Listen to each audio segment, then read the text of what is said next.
Ya, boleh dibilang institusi Polri ini sangat dicoreng mukanya karena jabatan seorang perwira Direktur Reserse Narkoba itu dipecat gara-gara memeras warga negara Indonesia. Ini kira-kira gimana ini menurut Abang? Kejadian ini menurut saya adalah kejadian yang brengsek dan memalukan. Uang harta itu mengalahkan rasa takut, rasa malu, dan harga diri. Itulah narkoba, apalagi dia sudah menggunakan. Logikanya tidak jalan. Perlu nggak aparat kita ini, petugas polisi ini, malah itu yang harus diperiksa barangkali? Harus. Tahun 2024, Presiden Jokowi dengan Menteri Pertanian pernah menggalangkan nih budidaya kratom nih supaya bisa diekspor nih. Tapi saya melihat di kratom di BNN ini dianggap ini sebagai klasifikasi narkoba. Gimana nih Bang? Kan lucu. Saya tidak mengikuti perkembangan terakhir. 2019 Pak Jokowi masih presiden loh waktu itu. Itu kembali ke kebijaksanaan kita.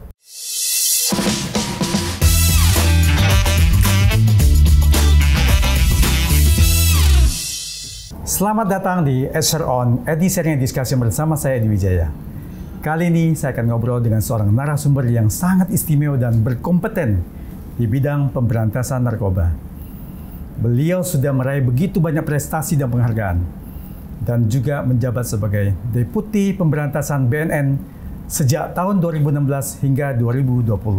Beliau juga adalah Ketua Umum GMDM, Garda Mencegah dan Mengobati, sebuah organisasi yang bekerja sama dengan BNN.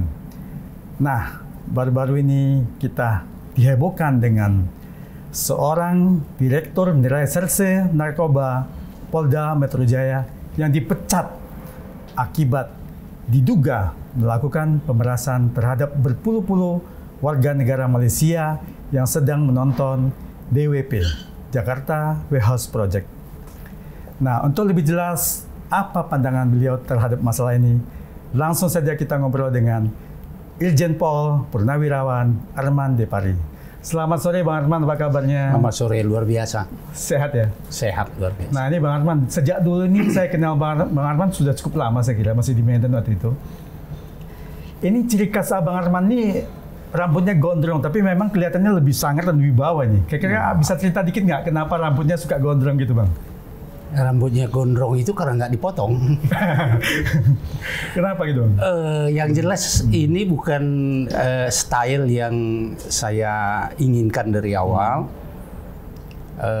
Ada beberapa hal yang kemudian membuat saya memelihara rambut panjang ini. Namun untuk alasan yang sebenarnya lain kali saja. Oh, kenapa? Kalau dulu katanya ada orang supaya ini tertentu nih mulai rambutnya harus panjang nih. Gak ada kata ke situ kali ya. Iya, iya. Oke Bang. Jadi gini Bang, ini masalah kembali ke topik utama kita yang tentang ya boleh dibilang institusi Polri ini sangat dicoreng mukanya karena jabatan seorang perwira Direktur Reserse Narkoba itu dipecat gara-gara memeras warga negara Indonesia. Ini kira-kira gimana ini menurut Abang? Iya. Jabatan itu pernah saya pegang kurang lebih 5 tahun. Dan kalau saya sampaikan bahwa kejadian ini menurut saya adalah kejadian yang brengsek dan memalukan. Betul, sangat memalukan. Ya. Kita tahu bahwa narkoba ini adalah salah satu prioritas yang menjadi perhatian dunia dan negara untuk segera ditanggulangi. Betul, dan juga cita Presiden Prabowo juga salah satunya itu. Bukan hanya dalam segi pemberantasan. Oleh karena itu saya menggunakan penanggulangan. Karena berarti penanggulangan itu secara menyeluruh. Lebih komprehensif ya Bang ya? Lebih komprehensif, tidak hanya dari 3 pilar utama, yaitu pencegahan, pemberantasan, dan rehabilitasi. Tetapi juga menyangkut organisasi, struktur, dan juga budaya dari petugas-petugas di sana. Kompetensinya ya. Iya. Integritasnya juga kali. Ya, itu bagian daripada budaya tadi itu. Nah, apa yang terjadi sekarang ini tentu menjadi keprihatinan kita semua. Walaupun pada akhirnya sekarang pejabat-pejabat yang dianggap bertanggung jawab ada yang dipecat, diberhentikan dengan tidak hormat. Sekian banyak. Saya tidak tahu begitu berapa orang. Yang saya tahu mereka ini adalah perwira-perwira muda yang seharusnya memiliki masa depan yang masih panjang dan punya potensi untuk maju. Nah, kalau sudah dipecat, apakah ini menyelesaikan masalah? Belum tentu ya. Bukankah permasalahan narkoba dari dulu memakan korban yang sedemikian banyak? Nggak pernah habis-habis itu. Bukan hanya korban dari para pengguna, pecandu, tapi penegak hukumnya sendiri seperti sekarang ini, itu juga korban. Ada apa? Apakah memang organisasi sudah cukup memberikan perhatian dalam tanda kutip terhadap satuan dan personil yang bertugas di sana? Apakah sudah diberikan bekal yang cukup, kembali dalam tanda kutip, dalam segi pengetahuan? Bukannya seseorang turun sampai direktur itu jabatan Kombes itu kan udah cukup lama, beliau pasti punya pengalaman di bidang narkoba ini. Nah, harusnya. Itu yang perlu kita lihat. Apakah memang ketika dia ditunjuk menjadi pejabat di situ, asesmennya sudah berjalan dengan baik? Bukannya juga kita lihat selain direktur tadi, Kasubdit 3-nya ini, beliau juga saya lihat punya PIN 9 PIN emas nih yang sudah punya penghargaannya cukup banyak nih, dan akhirnya dipecat, diberhentikan dari kepolisian. Nah, kembali tadi seperti saya sampaikan tadi, mereka ini perwira-perwira muda yang karirnya harusnya yang punya masa depan yang sangat baik. Dengan pemecatan mereka, apa sebenarnya yang terjadi? Kembali tadi saya sampaikan, apakah karena ketidaktahuan mereka, atau karena memang mereka tidak pernah diberikan pengetahuan, tidak pernah dibimbing, tidak pernah diawasi, dan dipupuk mentalitasnya? Kalau itu sudah dilakukan, pantas mereka dipecat. Tapi kalau itu tidak pernah dilakukan, apalagi bagi mereka yang baru-baru, tidak punya latar belakang pendidikan, pelatihan, reserse narkoba, siapa yang salah? Kalau menurut Abang, apa ada perintah nggak dari mungkin yang lebih di atasnya barangkali? Saya tidak bisa mengetahui sampai di sana. Tapi kalau menurut saya sih, itu hanya oknum tertentu saja. Nah, kembali ke permasalahan tadi. Kenapa tadi saya sampaikan termasuk organisasi dan budayanya tadi. Nah, ketika mereka melakukan suatu tindakan di lapangan, kita ambil contohnya seperti kasus Jakarta Warehouse Project ini. Dalam bahasa sehari-hari masyarakat, biasanya kita sebut itu adalah razia. Kalau dalam penegakan hukum narkoba, biasanya itu atau lazim kita sebut dengan intervensi ke tempat hiburan atau wilayah-wilayah rawan narkoba. Tapi sebenarnya ini sama aja. Dan itu sering kita lakukan dari dulu. Mungkin SOP-nya gimana, Bang? Biar kita semua bisa tahu nih. Nah, itu yang saya sampaikan, ini yang mau saya sampaikan. Sering kita lakukan seperti itu. Sering. Kalau di Jakarta, kita lakukan semacam operasi atau razia di kampung-kampung yang rawan narkoba. Mohon maaf kalau saya sebut, ada Kampung Boncos, Ya, masih banyak lagi ya. ada Kampung Bali, ada Kampung Makassar, yang paling banyak Kampung Ambon.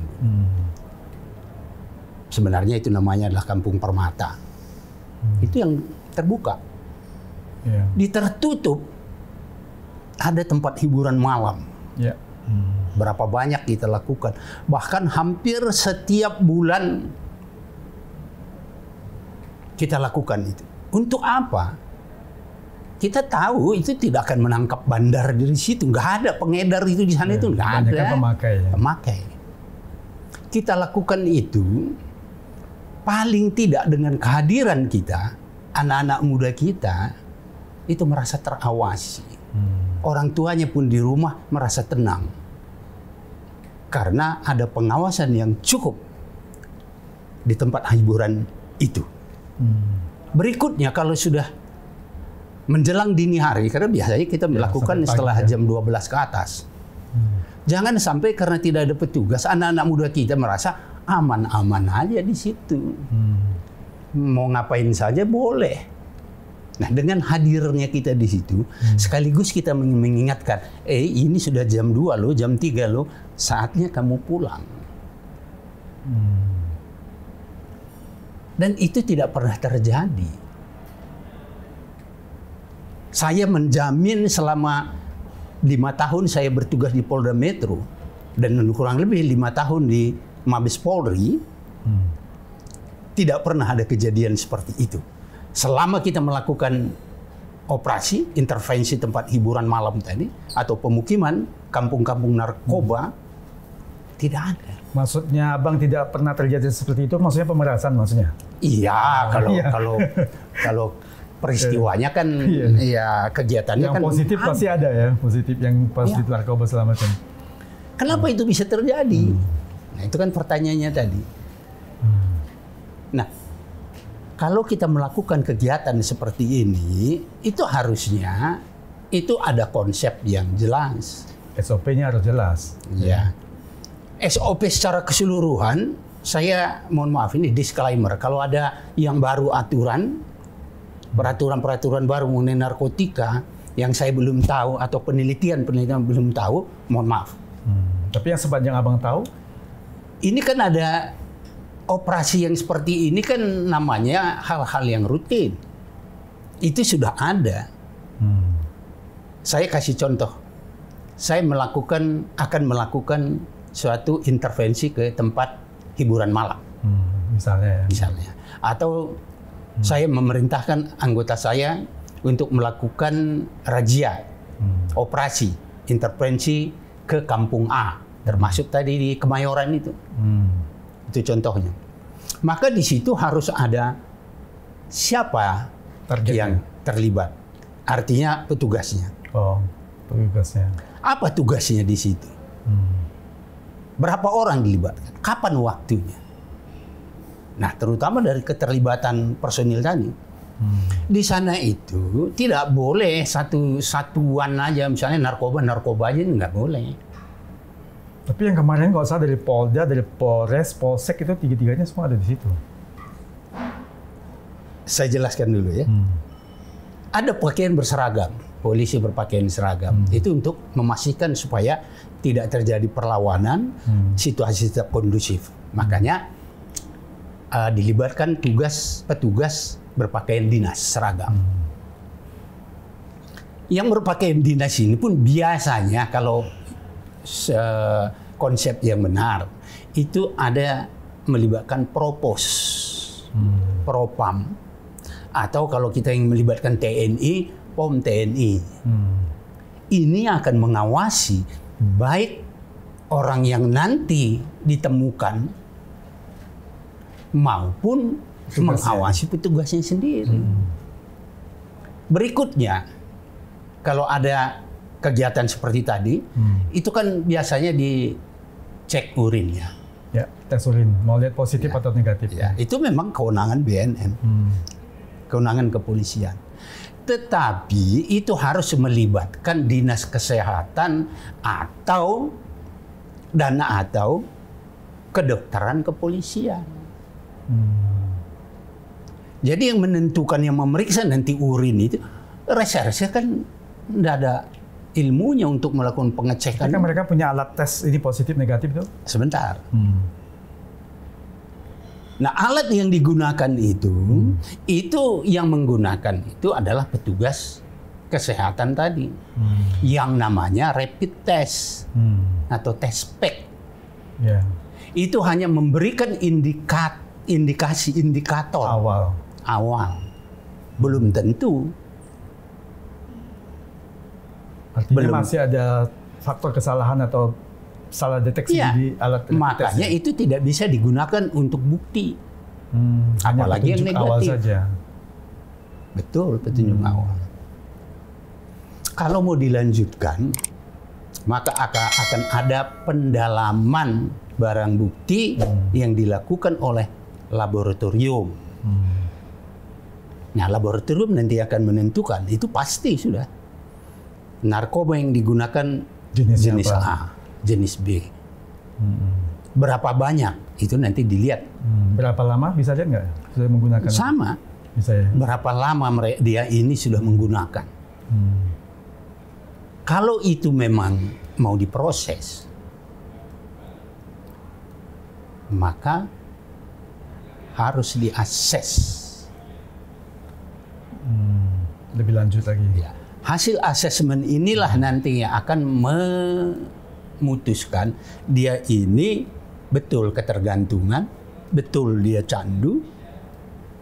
Kan bisa saja dia baru pakai sekali, kan dia bukan kecanduan, cuma sekali. Nah, kalau betul dia kecanduan jenis narkoba A, narkoba B, berapa lama dia sudah ini kecanduan? Dan bagaimana cara mengobatinya dia? Nah, kalau sudah tahu itu, maka akan diputuskan dia ini perlu direhab. Rehabnya juga rehab jalan atau rawat inap. Clear. Kalau tidak ada barang buktinya, memang ke rehab. Ini kita tidak berbicara masalah bandar pengedar ya. Pengguna dulu. Pengguna pemakai pecandu. Gitu. Jadi kan jadi aneh begitu diperiksa, kamu positif mau rehab apa enggak? Ah, disitulah terjadi negosiasi. Celahnya di situ ya. Ya. Kalau menurut saya disitulah terjadi. Tapi kemarin yang DWP malah yang negatif juga yang katanya diminta. Nah, itu kan sudah terlaluan, lebih terlaluan lagi. Oh, negatif aja diminta, apalagi positif. Ya, iya. Kan begitu kan? Nah, disitulah terjadi negosiasi. Kamu positif loh ini, kira-kira begitu bahasanya. Kamu mau diproses hukum, direhab, atau mau pulang? Kamu pilih mana? Pasti semua orang pilihnya pulang lah Pak. Nah, kalau pulang masa pulang-pulang begitu aja? Ya, mesti sekian gitu ya. Wah, ini yang masalah nih. Setelah ada negosiasi lagi tadi, baru terjadilah transaksi. Itulah yang terjadi. Kenapa itu bisa terjadi? Nah, kembali lagi saya sampaikan tadi.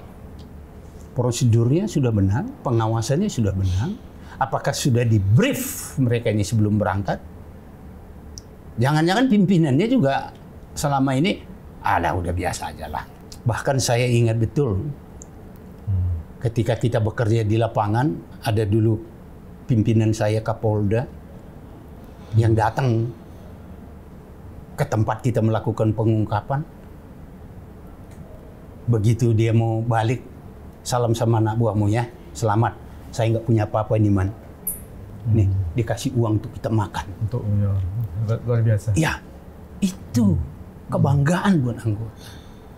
Apakah kebanggaan ini masih ditanamkan sekarang? Dan dulu bagi yang berprestasi diberikan kesempatan untuk mengikuti pendidikan. Kita kirim ke luar negeri. Mendapat kemudahan untuk sekolah, jabatan. Memelihara semangat mereka untuk jangan sampai begitu aja tiap hari capek. Sementara di narkoba itu bergelimang uang.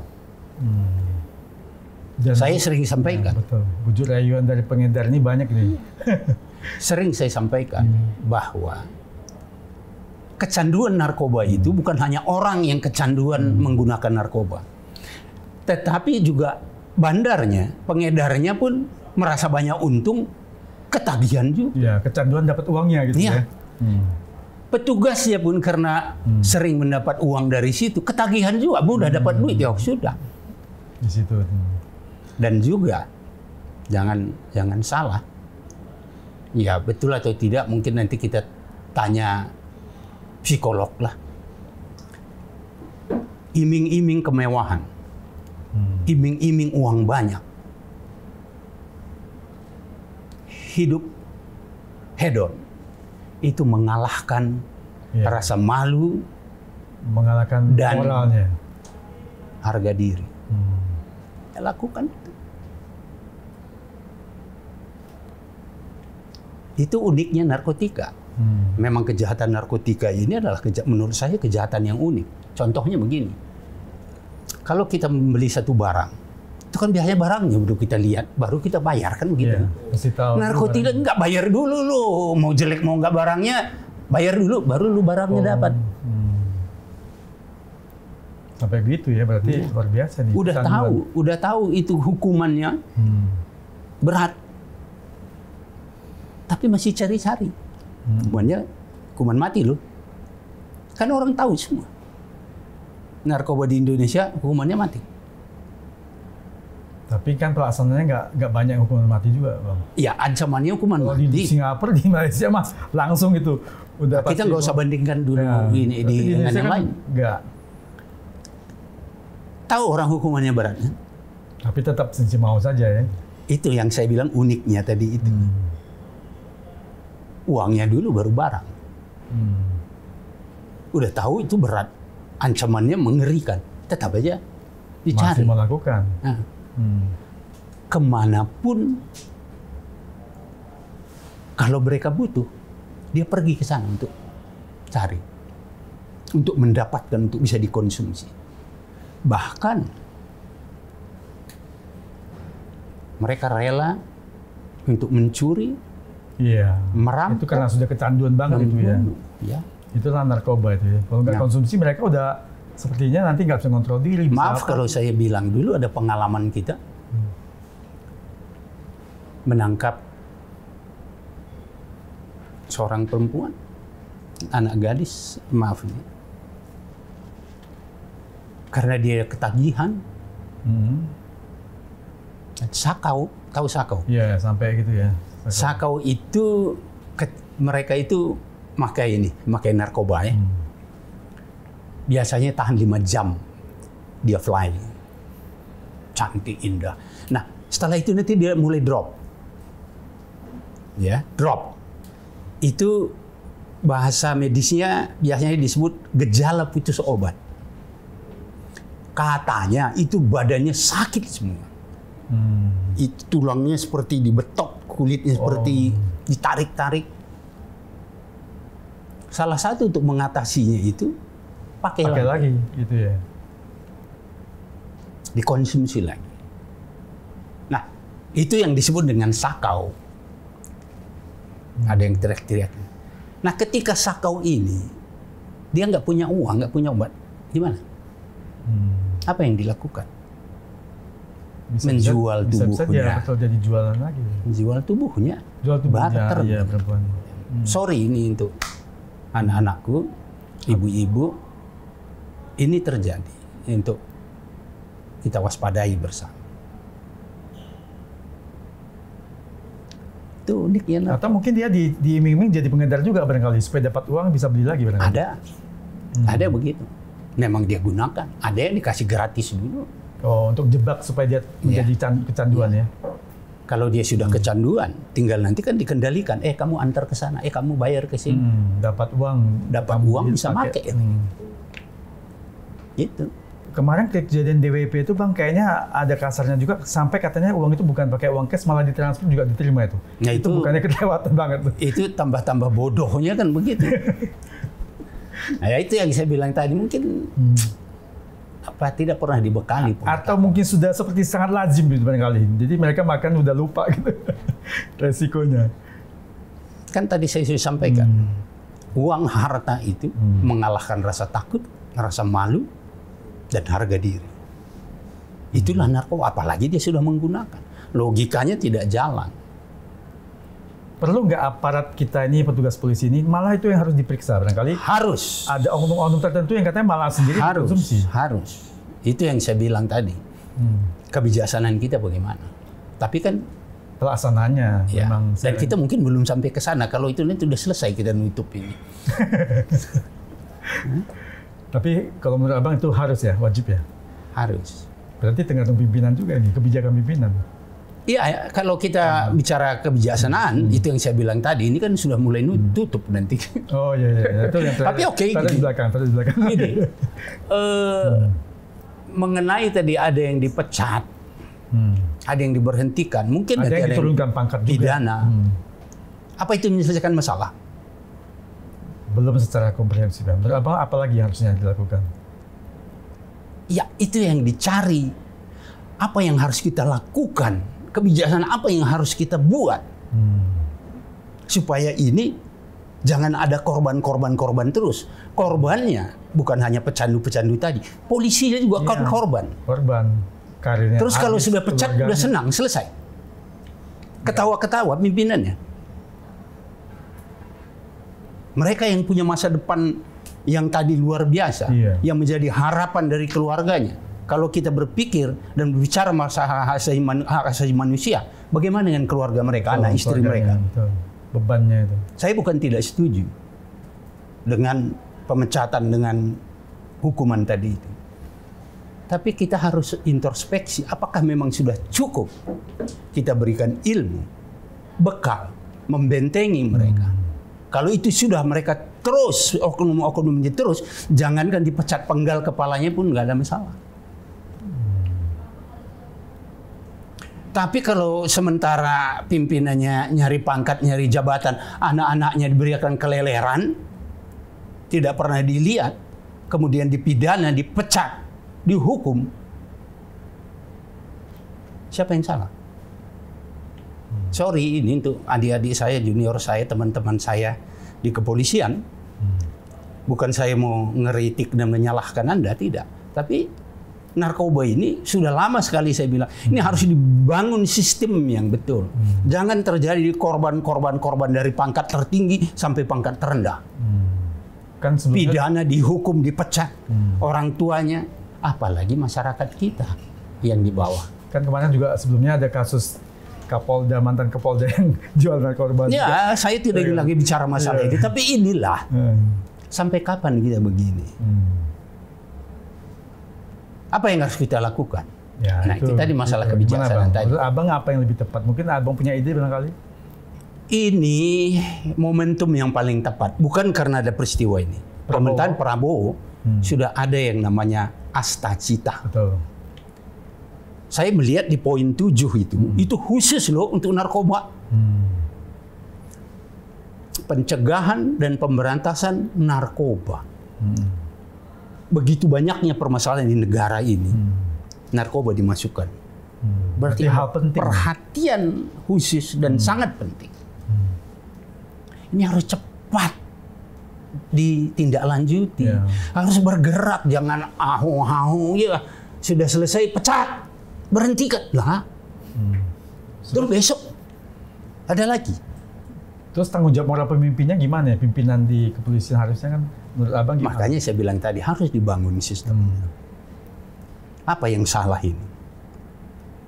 Mengapa ini perwira muda ini seperti ini? Apakah ketika dia menempatkan dia di jabatan itu kurang akses, tidak dilihat kecenderungannya, melakukan penyimpangan, penyalahgunaan kewenangan? Apakah mereka ini sudah punya ilmu pengetahuan yang cukup, pengalaman yang memadai, dan informasi-informasi dari dunia global yang sampai kepada mereka sehingga mereka mengerti bagaimana harus bertindak? Dan kalau perlu, lakukan tindakan yang lebih radikal.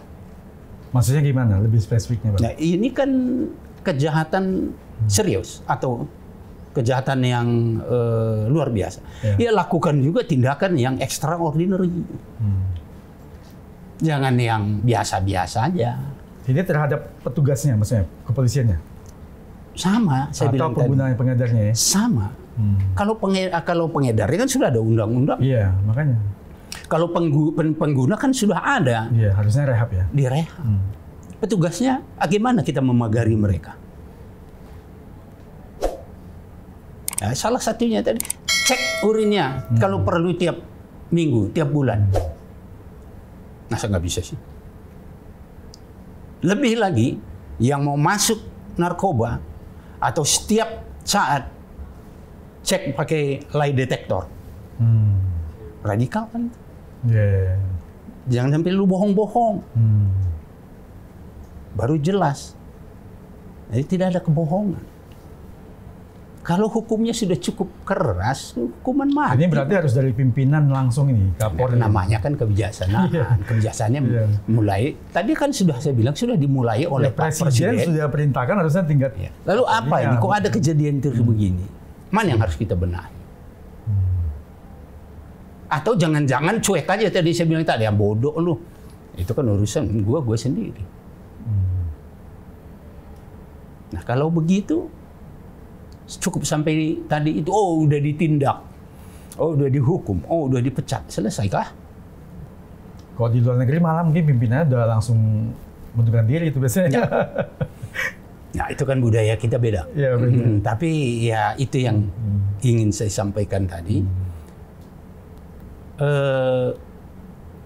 Permasalahan narkotika ini mungkin tidak selesai 50-100 tahun yang akan sampai 100 tahun yang akan datang. Karena situasi global itu memang begitu. Tapi kita nggak usah bicara di dunia global, di negara lain. Nah, sekarang ini kalau saya lihat dari hasil survei, itu tetap ada kenaikan. Penggunanya, pengedarannya. Penggunanya. Nah, untuk apa kita nangkep, mengungkap besar-besar? Iya. Betul, supaya kelihatan sampai hebat. Tontonan juga tuh yang ditangkap dulu. Kalau nangkap apa? Ya kalau juga saya sudah sering bilang kalau kita nangkap begitu besar, saya nggak begitu happy sebenarnya. Ini berarti masih jangan-jangan yang abang tangkap misalnya dulu 1 ton, yang masih beredar itu tontonan juga kali. Kemungkinan besar. Besar. Berapa yang bisa kita tangkap? Iya. Wah, ini memang sangat urgent dan darurat nih seharusnya pemberantasan narkoba ini. Nah, permasalahannya sebenarnya, kenapa ini banyak? Karena masih tinggi demand-nya. Masih banyak yang menggunakan tadi, kemanapun dicari. Barang sebagus apapun, semurah apapun, kalau tidak orang mau beli, nggak ada yang jual. Berhenti kan? Nah, ini salah satu. Nah, dan kita sudah bisa identifikasi kok. Kalau kita sekarang bekerja, nangkap, mengungkap, memenjarakan, kalau masih masuk terus gimana? Iya.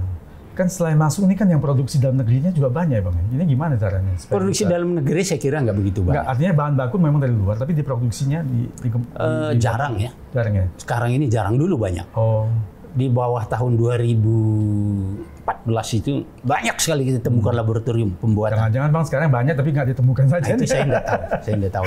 Tapi kalau saya lihat memang produksi narkoba di luar juga banyak. Banyak ya.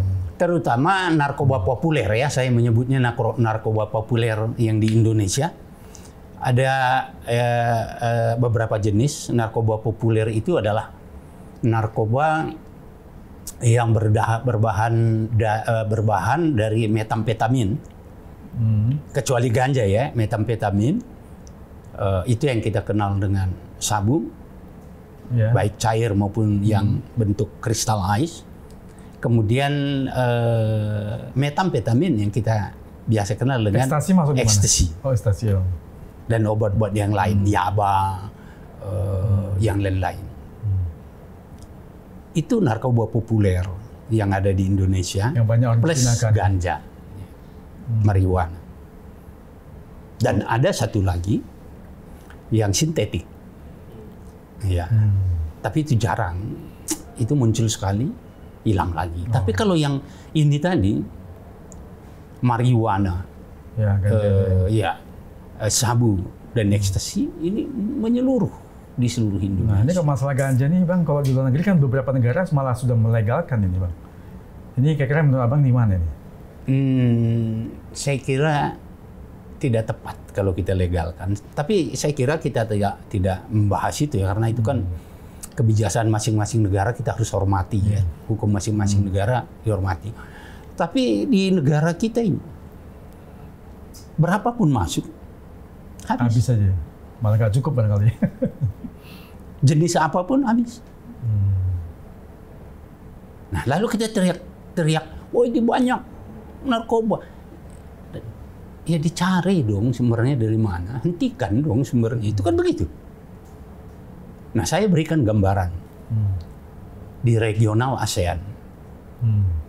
Ini sekaligus mungkin teman-teman saya yang masih aktif di kepolisian, terutama dalam bidang pemberantasan narkoba. Kalau ini memang masih relevan, silakan ini menjadi bahan kita, referensi kita. Tapi kalau enggak, lupakan. Di ASEAN itu sumber narkoba yang masuk ke Indonesia, terutama sabu, dari mana? Itu dari segitiga emas. Mana aja negaranya? Ya, Thailand, Laos, dan Myanmar. 3 segitiga emas ini, Golden Triangle. Terutama di Myanmar. Di sana produksinya masih banyak sekali. Dan itu tidak terawasi. Kenapa? Karena negara itu dalam situasi konflik. Iya. Jadi kontrol pemerintahnya kurang ya? Kontrol pemerintahan kurang. Penegakan hukum tidak ada. Justru itu dimanfaatkan. Dan juga mungkin aparat hukum, penegak hukumnya itu yang bekerja sama supaya dapat uang juga barangkali di sana untuk memproduksi. Mungkin, saya nggak bisa bilang ya. Tapi yang jelas, narkoba itu berkembang ketika situasi kacau dan ada konflik. Mereka bebas, mudah menyuap para petugas. Ada uang banyak untuk modal, mungkin mereka dalam tanda petik mereka bilang perjuangannya dia. Myanmar. Nah, kayak yang saya lihat itu banyak yang dari sana. Berikutnya di bulan sabit emas. Apa itu lagi? Gimana maksudnya bulan sabit emas? Itu negara yang di antara Pakistan, Afghanistan, dan Iran. Termasuk Iran tadi ya? Ya. Negara-negara itu juga negara yang kacau. Dan tumbuhan yang paling banyak sebagai bahan dasar sabu itu di sana. Saya tidak tahu, saya tidak beritahu apa tumbuhan. Jangan ya, nanti banyak yang dengar malah nanti nyari ini, ditanam nih. Tapi ya sebenarnya sih kalau dibuka di internet sudah ada semua. Tapi ya saya tidak mau mengucapkan. Produksinya di situ. Dan negara-negara itu, kalau negara-negara yang saya sebutkan tadi, dari zaman purbakala pun mereka ini sudah ahli dalam obat-obatan herbal. Dan memang sebenarnya awal-awalnya itu kan ganja itu kan herbal tuh. Ya. Awal-awalnya ya. Gitu. Jadi maksud saya tadi, di tempat-tempat yang penegakan hukum yang tidak berjalan, di tempat-tempat yang konflik, petugas-petugasnya lemah, itu akan berkembang. Nah, bagaimana kita cara mengatasinya? Itu jangan suruh saya berpikir. Mungkin memberikan ide, masukan sih boleh-boleh aja, apalagi udah di GMDM ini kan. Ya. Tapi ya itu. Nah ini Bang, selama Bang bertugas di narkoba ini, puluhan tahun pengalamannya, ada nggak godaan-godaan yang mungkin orang pengen nyuap, pengen apa, tapi kalau itu ada, bagaimana Abang ngatasi itu Bang? Banyak kali. Banyak kali Bang. Gimana cara ngatasinya? Boleh dikatakan setiap kasus, terutama di Polda Metro Jaya itu, ada. Ada yang macam-macam lah. Ada yang minta ditukar barang buktinya. Ada yang minta supaya tempat saya jangan dirazia, banyak narkobanya di situ. Ada yang minta dilepaskan. Ada yang minta asal mereka bisa masuk ke Indonesia bayar sekian. Oh. Tapi gimana abang ngatasin supaya jangan tergoda dengan itu? Mau tahu? Iya dong, Bang. Bisa memberi contoh juga kepada junior-junior abang yang di kepolisian ini, khususnya di bagian narkoba. Tumbuhkan rasa malu. Moralnya harus tinggi, ya. Integritas harus tinggi. Ya. Dan itu yang saya bilang, pahami betul bahwa narkoba itu adalah musuh kita. Dan itu bisa menimpa siapapun. Dan saya tidak ingin keluarga dekat saya menjadi korban. Jadi terkena juga. Nah ini Bang lagi dari Bang, supaya kita juga bisa tahu dikit, paling besar uang yang pernah ditawarin ke abang itu berapa? Berapa puluh miliar atau berapa kira-kira? Banyak lah. Bisa ratusan miliar barangkali pernah? Hampir. Gila Mak. Tawarannya seratusan miliar berarti itu barangnya berapa itu? Bisa bertonton itu mungkin pengedarnya itu ya. Tapi dengan tawaran itu bukannya langsung, oh ini berarti kamu jualan narkoba, gue tangkap nih. Kira-kira ada nggak gitu? Malah target ya, mereka lebih pintar dari kita. Jadi begini, beda kejahatan uniknya lagi. Kejahatan konvensional atau katakanlah teroris. Saya pernah juga di menangani masalah teroris. Ya, Bom Bali masalah itu ya. Di apa? Detasemen 88. Saya mengerti cara kerja mereka. Kalau kita melakukan tindakan keras sama mereka, wajar kita hajar lagi. Mereka balas lagi lebih sadis, ya kan? Dibom, ditembak, ditusuk. Itu kalau teroris atau kejahatan yang lain. Kalau kita celurit dia, besok dia tusuk lagi kita, mungkin begitu. Tapi kalau narkoba bisa dibalas dengan keras, bisa kita didekati dengan lembut sekali. Lembutnya itu sampai menawarkan ya, kita. Iming-iming tadi dengan uang yang besar itu ya. Bukan cuma uang. Apalagi Bang? Ya kira-kira dengan glamor itu apalagi ya? Hah? Apalagi kira-kira? Bukan hanya uang, iya, namanya di malam hari diajak ke luar negeri, apa banyak uang, harta. Mungkin pengalaman unik yang lain apa dari sejak waktu menjabat di bagian narkoba? Banyak sekali. Banyak sekali. Kalau mau ceritain nggak habis ya. Iya. Apa kira-kira yang menarik? Saya sampaikan. Jadi apa? Tapi kembali lagi kita ke masalah tadi itu ya, penyalahguna tadi itu, pecandu itu tadi.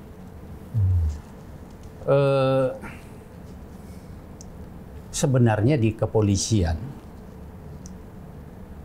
dan juga kejaksaan itu sudah ditentukan penyelesaian perkara di luar sidang. Maksudnya restoratif justice. Restoratif itu untuk pengguna ya? Iya. Kalau pengedar nggak boleh dong? Iya. Lakukanlah itu. Kenapa mesti anak-anak itu atau pengguna itu kita tahan? Bukannya rehabilitasi memang sudah digalakkan? Buktinya. Ini sudah digalakkan, tapi masih proses-proses pengadilan terus. Makanya saya bilang itu sudah ada. RJ ya, restoratif justice. Tadi. Bayangkan seorang anak misalnya. Ini pengalaman saya itu berbicara masalah pengalaman. Ada pernah beberapa tahun yang lalu seorang mahasiswa kedokteran. Mahasiswa kedokteran lagi? Ya. Sebagai pengguna maksudnya? Ya. Dia bukan pengguna tadinya. Ya mungkin di rumah ribut-ribut dengan orang tuanya. Stres, sakit hati, putus asa gitu ya? Ya. Terus dia keluar kumpul dengan teman-teman. Dia make 1 butir ekstasi, ditangkap, ditahan. Nah itu kan bagaimana masa depannya? Dan ada pernah berapa kasus yang pengalamannya, kembali lagi empirik. Ada seorang yang pernah menggunakan narkoba, dia pakai. Kemudian adiknya datang. Adiknya perempuan datang ke tempat saya. Pak, tolonglah saya, Pak. Apapun saya kasih untuk Bapak supaya adik saya dilepasin. Kakak saya dilepasin. Terus gimana? Saya tadinya memang saya pikir bukan karena dia pengguna, sama seperti tadi, itu harus dipanggil keluarganya. Kebetulan dia datang. Saya bilang sama anggota saya, coba cek kenapa ini. Ternyata dia juga kena AIDS. Oh. Nah, kalau kita tahan, kita tangkap, masukkan sel, nanti itu kan bisa, berpotensi untuk menulari yang lain. Dan dia juga kalau di dalam stres mati malah. Apa jalan keluarnya? Karena udah berkali-kali dia mengganggu begitu tangga. Panggil keluarganya sama dokter. Kamu bawa ini ke rumah keluargamu, tapi pastikan dia di dalam pengawasan dokter. Pulangin. Nggak usah perlu macam-macam. Ini kan bisa kita lakukan. Jangan kita macam-macam. Kalaupun itu menyalahin prosedur, tapi kan orang melihat bahwa kita ini bukan mau meras orang. Betul. Walaupun proses administrasinya tetap kita selesaikan. Nah, itulah restoratif justice tadi. Kenapa? Karena pada awalnya narkoba ini bukan dianggap sebagai kejahatan pengguna narkoba ini. Korban itu maksudnya? Ya, makanya dulu dia disebut dengan victimless crime. Kejahatan yang tidak ada korban. Korbannya lah dia sendiri. Sama dengan judi, pelacuran. Korbannya diri sendiri maksudnya? Maka memungkinkan sekali untuk di restoratif justice. Tapi kenapa nggak jalan tuh Bang? Jangan kenapa tanya belum saya. jalan-jalan tuh? Jangan tanya saya. Waktu Abang jadi menjabat gimana? Kan saya udah bilang tadi. Melakukan sekali tadi ya, beberapa kali ya? Beberapa kali. Dan dulu aturannya memang belum ada. Tapi saya mengambil keputusan. Belum ada aja sudah Abang ambil kebijakan itu ya? Undang-undang nomor 35 tahun 2010 tentang narkotika belum ada. Jadi seharusnya sekarang lebih banyak lagi restoratif justice yang dilakukan harusnya. Harusnya begitu. Nah, pengalaman yang lain tadi pernah dulu. Nah, ini memang sudah yang seperti disampaikan tadi. Kan harusnya di rehab. Seorang telepon saya menginformasikan bahwa ada keluarganya yang ditangkap di satu Polres dan dimintain uang. Sekarang ini sedang berlangsung. Saya bilang, di mana? Beritahu. Oh, ini kurang ajar nih, dan sering kelihatannya kantor ini. Saya telepon itu Kabid Propamnya. Kabid Propam, ini ada informasi sekarang kamu cek, gegelebak itu. Digerebek sama dia. Kan itu tidak perlu terjadi kalau memang prosedur itu dilakukan. Harusnya, tapi kan mohon maaf, oknum kita ini katanya udah nangkap ini jadikan objek tadi. Jadi menurut Abang kira-kira gimana nih supaya integritas daripada petugas kepolisian kita itu bisa lebih baik ke depannya dan profesional? Kan tadi saya sampaikan. Abang harus kasih ide, Bang. Kan sudah ada Astacita itu gunakan itu. Itu pijakannya, cornerstone-nya. Ya, cuman masalahnya kan pimpinan kita barangkali kan masih sibuk kan. Abang sebagai senior yang sudah pernah bertugas itu mungkin memberikan ide-ide yang briliannya buat pimpinan Polri. Saya nggak pernah minta kok. Tapi kalau Abang mungkin ini kan saya berbicara ini sebagai komunitas anti narkotika. Mungkin Abang bisa mensuarakan ini, Bang. Tadi sudah saya syarakan apa yang harus kita lakukan dengan momentum ini. Ya, bagaimana kita harus bertindak? Betul-betul radikal ya. Ya. Tapi kalau memang pura-pura nggak tahu, ini yang susah ya. Ini susah. Berarti presiden kita harus betul-betul ke depannya Kapolri-nya harus berani-berani tegas ya, dan bertindak. Tadi itu radikal mengubah semua sistem menjadi lebih paling baik. Tidak itu sudah ada sudah ada kerangkanya. Ini loh yang harus kita lakukan. Kenapa? Kan tadi saya sudah bilang, janganlah gunakan yang biasa-biasa. Itu kita menghadapi yang extraordinary. Iya, crime. Iya. Buat yang lain. Kalau bilang, saya sudah lakukan kok, mengarahkan mereka, saya sudah lakukan, itu biasa-biasa. Normatif saja itu. Normatif itu. Nah, sekarang unusual. Betul. Harus yang betul-betul radikal. Nah, sekarang Abang kan di GMDM ini sebagai ketua umum. Kira-kira apa sebenarnya yang dilakukan GMDM ini selama ini adanya GMDM? GMDM itu berfokus kepada pencegahan dan rehabilitasi. Dan rehabilitasinya tidak dipungut biaya. Maksudnya GMDM punya fasilitasnya atau GMDM punya hanya fasilitasnya? Oh, punya fasilitasnya. Tapi sekarang agak terhambat setelah COVID dulu, karena dulu kan kita tutup sementara.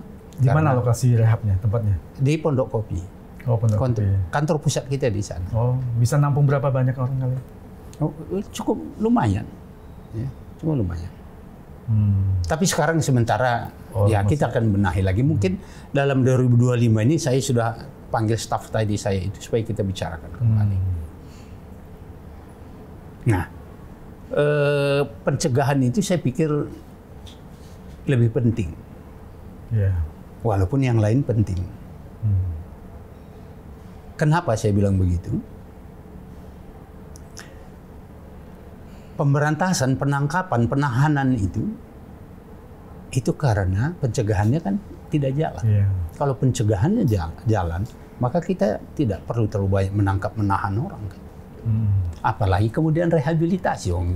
Rehab kan semua biaya juga, biaya besar loh. Lama juga. Artinya,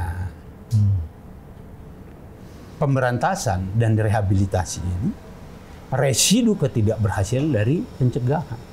Nah, menurut Abang ini pencegahannya gimana? Karena banyak penyelundupan kan dari luar, kan kebanyakan sekarang barang dari luar.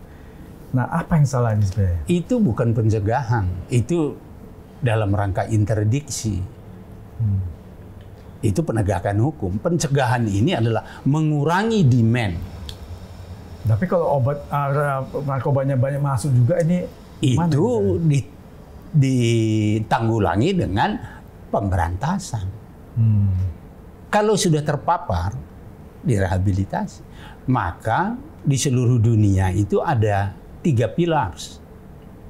Bagaimana kita menanggulangi, sekali lagi saya selalu mencatat, penanggulangan, bukan pemberantasan. Yang lebih komprehensif artinya. Apa itu? Mencegah. Ya, itu artinya mengurangi permintaan. Demandnya dikurangi dulu, satu. Demand reduction. Kalau sudah tidak ada pengguna, seperti yang saya bilang tadi, mau barang apapun masuk, mobil mewah, jam tangan luar biasa, kalau nggak ada yang beli, ada nggak yang mau bawa masuk sini? Kalau nggak laku? Ya nggak ada yang mau jual. Cuma masalahnya narkoba ini suka dipakai orang tuh buat cari korban. Itu makanya saya bilang tadi, kalau ini sudah demandnya sudah dikurangi, untuk mengurangi peredaran, pasokan, itu kita cuma stop penyeludupan tadi. Ya. Bagaimana cara menstopnya? Bukan hanya di Indonesia, pergi itu ke negara-negara tadi itu. Tempat diproduksinya. Ya. Kultivasinya. Atau tempat produksinya. Bicara dengan mereka lah. Bicara dengan komunitas internasional. Ada UNODC, United Nations Office on Drug and Crime, yang itu badan dunia yang membawahi. Kerjasama dengan mereka. Ini banyak yang harus kita lakukan, dan saya pernah lakukan. Kata ke sana, ini kami di Indonesia banyak disuplai dari Myanmar. Bagaimana kita dengan Ayo kita ke sana, kita supaya stop. Ada Interpol. Saya dulu sering berkoordinasi di sana mengatasi dulu ya. Sekarang West African Syndicate. Sekarang maksudnya Abang nggak atau gimana? Mereka, saya tidak tahu masih dilakukan atau tidak. Ke Interpol, karena kita tidak langsung bisa ke negara-negara Afrika melalui Interpol. Dulu ada West African Syndicate, sekarang nggak ada kan? Kita sering di sana berbicara sama mereka, ayo bertukar-menukar informasi. Kemudian tadi ini kan pencegahannya itu menghentikan demand. Kemudian pemberantasan menghentikan supply supaya tidak banyak beredar di pasaran. Kalau banyak beredar di pasaran, gampang mendapatkannya, mudah mendapatkannya, ya orang juga gampang masih gunakannya.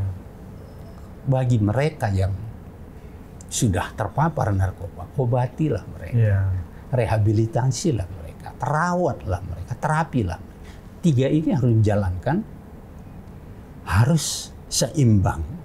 Yang 3-nya apa, Bang? Karena yang saya tangkap tadi pertama adalah mengurangi pengguna demand. Pencegahan. Kedua, membatasi supaya supply itu berkurang. Pemberantasan. Pemberantasan, menangkap rehabilitasi. Tapi yang perlu sangat kita prioritaskan ini pencegahannya. Karena kalau kita mencegah, makanya awalnya kami ini, GMDM itu adalah gerakan mencegah daripada mengobati. Tadinya itu namanya. Jadi sekarang kenapa daripada jadi diganti dan ini sekarang? Ada hal-hal yang tidak tidak tepat untuk digunakan menurut administrasi pemerintahan. Oh, sehingga menjadi dan ya. Makanya gerakan juga diganti dengan Garda. Oh, awalnya gerakan ya. Iya. Oke. Ya itu. Ini GMDM ini sendiri 2009 loh, didirikan beberapa tahun. Lama. Nah, itu contoh-contoh yang harus kita lakukan, menyusun kebijaksanaan tadi. Kalau tidak tahu, tanya. Banyak kok badan-badan di dalam negeri dan di luar negeri yang bisa kita ajak konsultasi untuk membangun. Bukannya gini, Bang, biasanya pencegahannya itu sudah dilakukan, ini penyelundup ini makin canggih lagi nih. Makin mereka berinovasi lagi dengan cara-cara baru. Apalagi geografis Indonesia ini dengan Malaysia kan berbatasan langsung. Jangan sampai kalah dong sama penjahat. Nah ini biasanya penjahatnya pencuri ini atau apa? Biasanya gitu. Orang jahat mau dia pencuri mau apa, tetap dia akan selalu berinovasi. Iya pasti. Mencari cara yang petugas jadi nggak tahu. Pasti itu udah saya pastikan ada. Karena memang kejahatan itu selalu ada. Kalau kejahatannya sudah tidak ada, nggak ada perlu lagi polisi dong. Iya betul. Sama lagi nih, Bang, letak geografis Indonesia Malaysia ini kan berbatasannya darat nih. Mereka bisa kirim pakai drone atau apa, kan sulit karena di sana nggak ada petugas juga, nggak ada yang lihat juga, hutan-hutan gitu misalnya. Kalau sudah tahu dijagain, tapi memang tidak segampang itu. Memang sulit dan tidak bisa berhenti, harus berkelanjutan terus ya. Iya sulit. Apalagi kalau ditanya apa sih tantangannya? Banyak sekali tantangannya. Bagaimana penggunaan teknologi? Kita gunakan teknologi, ya kan? Tapi kembali lagi saya bilang tadi, tantangan yang paling besar itu ya di dalam kita sendiri. Iya, Bang. Terus tadi GMDM ini kira-kira bermitra dengan BNN itu apa yang dilakukan dengan BNN? Sebenarnya kita tidak langsung ya. Kalau dulu ini kan kita agak vakum ini kegiatannya ya, karena ada situasi-situasi saya tidak ingin kemudian kita dianggap berbaju berbeda gitu, dan padahal kita semua ini kan satu bendera GMDM. Ya. Jadi kalau itu kan BNN bukan hanya di pusat. Ya, ada semua kita sampai provinsi semua. Ya. Kota dan kabupaten. Ya, kita sama-sama melakukan program. Misalnya kalau di Jakarta ini, kita bekerjasama dengan Diknas untuk memberikan kampanye anti narkotika di sekolah-sekolah. Jadi memberikan edukasi juga ya? Ya. Kemudian melakukan kegiatan-kegiatan olahraga. Ya, supaya positif ya. Kegiatan untuk anak-anak. Ada bulu tangkis, ada futsal kemarin. Mengkampanyekan untuk memberikan kepada mereka pengertian dan pemahaman tentang bahaya narkoba. Ini programnya sekarang belum, tapi program yang lalu semua sekolah-sekolah di Jakarta itu kita yang isi. Bahkan di komunitas profesional kita datang. Dan saya sendiri sering diundang sana ke sini untuk memberikan pencerahan di sini. Dan kita sama-sama. Kemarin kita sudah juga jalin dengan aparat desa Tangguh itu. Kebetulan ada anggarannya di sana. Ya kenapa kita tidak manfaatkan untuk membentengi keluarga atau lingkungan kita. Nah, GMDM atau pemerintah atau BNN kepolisian ini apakah ada nggak supaya menggerakkan kepedulian masyarakat nih? Karena kan gini, kalau memang mau cepat terungkap, itu kan biasanya masyarakat yang tahu itu harus berani mengadu. Tapi selama ini kan masyarakatnya juga diem dan tidak mau peduli dengan itu dan tidak mau ngadu. Nah, ini gimana gerakan supaya masyarakat itu mau mengadu kepada aparat? Iya, itu yang sering kita sampaikan juga. Kalau untuk informasi saya kira nggak usah lah ya. Untuk ini penjahatnya ini tuh nggak susah itu. Jarang lah, kecuali tapi masyarakat kan yang bisa tahu itu bisa. Itu paling pengguna-pengguna, pengendara kecil. Tapi yang lebih penting itu tadi itu untuk menjaga keluarganya itu aja. Dan jangan malu. Sering kita sampaikan itu kepada masyarakat kita. Kalau ada yang terpapar narkoba, nggak usah malu, nggak usah tutup-tutupin. Kita sharing informasi. Ya, karena ada yang menganggap itu aib keluarga masalahnya. Itu dia. Iya. Padahal makanya sekarang itu dianggap adalah orang sakit yang perlu diobati. Dan saya dulu itu selalu menekankan itu bahwa ini orang sakit loh. Kamu obatin, kamu rehabilitasi, diterapi, makanya jangan ditahan. Ya, tapi mungkin ada nggak Bang tadi yang tentang masyarakat itu supaya mau mengadukan kepada aparat tuh dikasih reward? Banyak sekarang. Nggak dikasih reward, penghargaan lu kalau ngaduin gua kasih. Ada. Kalau mereka membantu pengungkapan kita dulu, ya kita panggil, ada security yang kita panggil, kita kasih penghargaan. Oh, ada ya? Ada driver, ada. Bahkan dari pemerintahan sini, dari bea cukai dulu sering saya kasih penghargaan. Oh, sudah dilakukan. Sudah, itu sudah. Makanya saya bilang, ini kan yang konvensional yang kita bicarakan ini. Carilah yang harus lebih luar biasa. Kalau enggak, ya besok-besok ada lagi nih Jakarta Warehouse Project. Jilid 2, jilid 3, jilid 4. Ya, di mana-mana nanti terjadi lagi ya. Nah ini Bang, supaya ini kan kalau masalah narkoba ini kan waktunya kita lagi terbatas. Ada satu topik juga yang sangat menarik. Tahun 2024, Presiden Jokowi dengan Menteri Pertanian pernah menggalangkan nih budidaya kratom nih supaya bisa diekspor nih. Tapi saya melihat di kratom di BNN ini dianggap ini sebagai klasifikasi narkoba. Gimana nih Bang? Kan lucu. Saya tidak mengikuti perkembangan terakhir, tapi yang saya tahu kratom itu memang di dunia internasional itu sudah ditetapkan salah satu unsur berbahaya. Masuk dalam kategori narkoba ya? Saya tidak ingat tabel berapa, tapi itu memang sudah masuk. Berarti kita ini kan meratifikasi konvensi PBB mengenai narkotika dan otomatis semua itu menjadi undang-undang kita. Ya, harus diikutin. Ya. Harusnya. Nah, saya ingat itu 2019 kita pernah rapat mengenai kratom ini. Dulu ada beberapa orang yang mau datang ke saya, ya itu tadi supaya ini di tanda kutip legalkan, tapi saya tidak mau terima.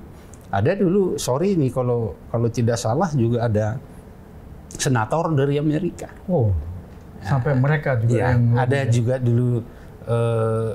Ya saya tidak usah sebut dari mana. Senator Amerika ini apa kira-kira yang dia supaya kita jaga? Mungkin dia pebisnis itu tadi. Tapi saya tidak terima. Nggak, barang apa yang dia minta legalkan? Kratom itu. Oh, kratom itu. Ya. Mereka mau import ke sana kali ya? Ya, karena dulu kita sudah ada kesepakatan, ada rapat lintas instansi di 2019 itu, bahwa ini memang kita stop dan kita hentikan. Karena ini adalah barang yang termasuk dalam kategori, apakah itu narkotika atau tabel berapa tadi, saya lupa. Dan disepakati diberikan waktu 5 tahun untuk mengganti tanaman itu dengan tanaman produktif yang lain. Nah, tapi kalau itu saya kan saya Presiden ini sama Menteri Pertanian yang menggalakkan budidaya kratom, karena itu juga sesuatu yang luar biasa. Tapi gini, kalau memang ada waktu itu yang ikut rapat itu Kementerian Kesehatan, saya sendiri, kita dari BNN. 2019 Pak Jokowi masih presiden waktu itu. Masih presiden kita. Saya tidak ingin membelokkan ke sana ya, tapi ini ceritanya jangan lihat oknumnya, jangan lihat siapa ini, tapi ini kan ini loh bahwa 2019 itu kita sudah ada kesepakatan dengan BNN dari Kementerian Pertanian, kalau tidak salah, dan Perdagangan, Kesehatan, Badan POM, Kepolisian, itu sudah ditetapkan bahwa diberikan waktu sampai 5 tahun 2024 berakhir. Ini Bang, misalnya nih digalakkan boleh ekspor nih budidaya keraton. Nah, bagaimana negara lain begitu ekspor masuk ke negara lain? Ya, saya tahu itu dulu begitu pernah itu ada ditangkap kalau nggak salah pernah 60 ton. Dikirim, begitu transit di negara yang lain ditahan itu. Karena itu negara tetangga kita, saya nggak sebut negara. Ditahan. Ini kan menjadi kontra ini. Jadi Abang kira-kira memberikan masukan ke pemerintah, ini harusnya ini dianggap kalau memang sudah narkoba ya stop lah, jangan dibudidayakan harusnya ya. Itu kembali ke kebijaksanaan kita. Apakah itu memang kebijaksanaan seperti ini, apakah mendukung kepada penanggulangan narkoba atau tidak? Nah ini yang perlu dikaji, saya bilang tadi, yang harus segera ditindaklanjuti. Apakah itu memang mendukung ke arah penanggulangan narkoba secara keseluruhan dengan keputusan itu, atau malah kontraproduktif? Iya. Seperti contoh, katakanlah ada ini kebijaksanaannya, Mary Jane. Nah. Ada Corby, yang dari Australia, Bali 9, yang sudah divonis hukuman mati, kemudian diturun hukuman seumur hidup, kemudian 20 tahun, kemudian sekarang dikirim ke negaranya. Ya memang boleh itu transfer prisoner, boleh, selama itu tidak, katanya selama itu tidak mengganggu kepentingan negara, boleh. Tapi ada baterai apa waktu itu ya? Ya, saya tidak ngelihat itunya. Tapi yang saya sampaikan, kita ini kan katanya harus keras dengan kejahatan narkotika, sampai undang-undangnya salah satu yang terserem di dunia hukuman mati. Kita harus berantas bandar. Nah, dengan kegiatan ini, apakah ini mempunyai dampak positif atau negatif? Nah, ini yang saya bilang tadi, ini harus disusun kebijaksanaan ini. Jangan biarkan saja, oh iya sudah. Apa plus minusnya? Itu yang harus dikaji. Saya tidak sampaikan plus minusnya. Bagi saya sebagai masyarakat umum, ya masa bodoh bisa kan begitu. Terserah. Tapi kalau kita berbicara masalah narkotika untuk menyusun satu kebijaksanaan, ya tentu segala sesuatunya, segala aspek harus kita perhitungkan. Gitu loh. Itu kan contoh-contoh saja tadi. Artinya supaya kita bisa digiring dari pengalaman, dari peristiwa-peristiwa yang terjadi, termasuk di WP ini, ya DWP ya. Ya, termasuk operasi-operasi tempat hiburan malam, masuk di kampung-kampung narkoba. Kemudian ada peristiwa korban-korban narkotika, ada juga polisi yang melakukan hal yang tidak oknum yang tidak sesuai, terus rehabilitasi. Nah, ini harus dibicarakan sehingga kita betul-betul bisa mengambil langkah yang tepat dan bukan yang biasa-biasa.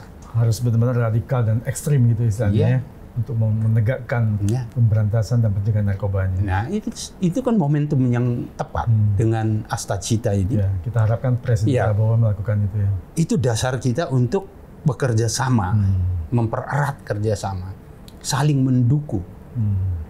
Jangan saling curiga-mencurigai. Jangan saling cakar-mencakar. Kalau kita berantem sama kita, petugasnya cakar-mencakar, ya bandarnya ketawa-ketawa lari. Melenggang kangkung dia, lu berantem aja di sini. Kan begitu kan? Nah, biasanya kita selalu berbicara di dunia internasional. Sindikat dengan jaringan yang kuat sekali, itu hanya bisa dipatahkan dengan para penegak hukum yang solid. Nah, itu dia. Sekarang itu kapan bisa terjadi? Yang selalu terjadi adalah memang pengedar itu bekerja sama dengan oknum, ya kan, oknum petugas kita yang sedang berkuasa. Yuk, kira-kira begitu. Oke, selesai. Nah, ini penutup, Bang. Satu pertanyaan, apa pesan Abang terhadap generasi muda kita ini supaya tidak mau menggunakan narkobanya, supaya bisa dengan semua orang? Ya, semua kita sudah tahu kan, anak-anak sekolah, mahasiswa, para kaum milenial, Gen Z, X, Y, tahu tuh narkoba itu tidak baik. Ya jangan digunakan, itu aja sudah sederhana kan. Sederhana sekali, jangan menggunakan narkoba, itu aja. Dan pengawasan keluarga itu harus juga lebih diperhatikan ya. Jangan gunakan, itu aja udah cukup. Dan jangan gunakan. Masalahnya kadang-kadang anak remaja ataupun ini kan kadang dia lagi stres, perhatian orang tua kurang ya kan.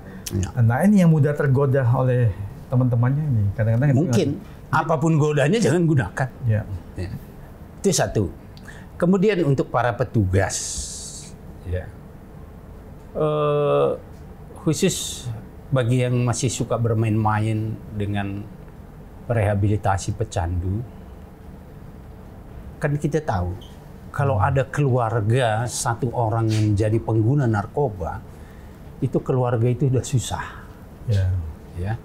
Orang tuanya nangis itu. Apalagi ditangkap polisi, ditangkap petugas lah, oknum. Makin susah masuk di penjara, di sel, dimintain lagi uang. Jangan lakukan itu.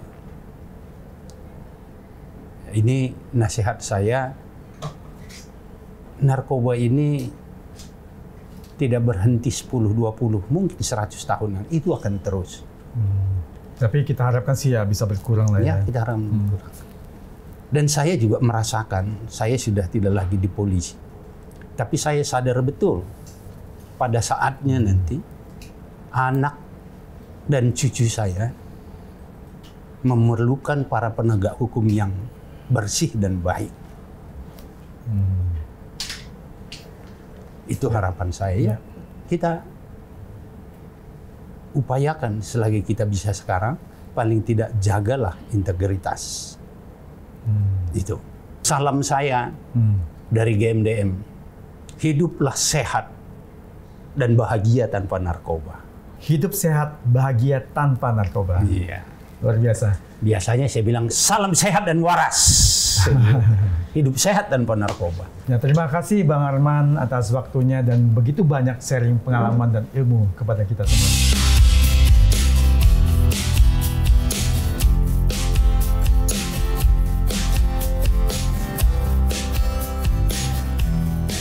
Sobat setia RSR, itulah tadi obrolan saya dengan Irjen Pol Purnawiran Arman Depari. Semoga sharing pengalaman dan ilmu beliau bisa memberikan kita pencerahan agar generasi muda, siapapun kita, janganlah gunakan narkoba. Dan juga kepada aparat penegak hukum, lakukanlah itu secara profesional dan dengan integritas tinggi. Sehingga Indonesia bisa terbebas daripada narkoba. Nantikan narasumber berikutnya yang tetap wow dan amazing hanya di RSR On, Edition Discussion, podcast yang kreatif, inovatif, dan informatif. Sampai jumpa.